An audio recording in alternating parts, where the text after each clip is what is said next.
For the 1NR, the order is the climate advantage and the inequality advantage. There's no new evidence read in this speech. On the climate advantage, they say that the Green New Deal is the only way to prevent extinction, but this evidence doesn't take the IRA into account. We are already moving in this direction, so the plan is at best unnecessary. If their plan would solve climate change, the IRA is already doing that. If the IRA isn't enough to solve climate change, then there's no reason to believe that the plan will. This puts the affirmative in a real bind, because when the status quo is already doing what you're trying to do, then you either become unnecessary or you prove that solvency is a myth anyway. Also, they never answered our Dolan 20 evidence that workers simply don't have the skills necessary to create this tech. This means that the plan cannot solve climate change.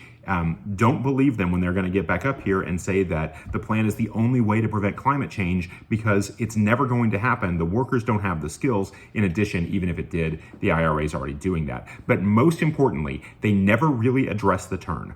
Extend the Washington Post 19 evidence that the AF takes away resources from climate mitigation policies in the status quo. If they are pulling and siphoning the resources that are necessary to stop climate change out of the status quo to try to create jobs, because they're trying to capture both the climate change advantage and the jobs advantage, that means that any inefficiency in that system is hurting our chances at solving climate change. We should not do those things. We should continue doing the things that are working right now to reduce climate change.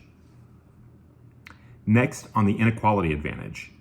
Extend our argument that current unemployment is low. This means that the affirmative is in trouble. Either the plan takes people out of their jobs and then triggers the disadvantage, the economy disadvantage, or people aren't going to leave their jobs in the first place because, they have them already. And that means that they're not solving for either of their advantages. If they can't get the workers into these positions, then they're not solving for inequality and they're not solving for climate. And we show that because we're basically at full employment right now, there's no reason to believe that people will leave their jobs. And if they did, that's going to trigger the economy disad. So no matter what, the affirmative is in trouble on the inequality advantage. That plus the economy disad, bad news for the affirmative.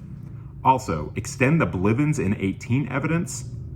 The lack of accountability for the government to manage these jobs kills the advantage. There will not be any transition back into the private sector if people who get these jobs don't have any real oversight. So you can vote negative right now and acknowledge that the inequality exists now, but the plan is the wrong way to address it. We should be doing other things, not creating jobs where people won't be, held into any accountability and will basically lose any kind of skills necessary to transition back into the private sector.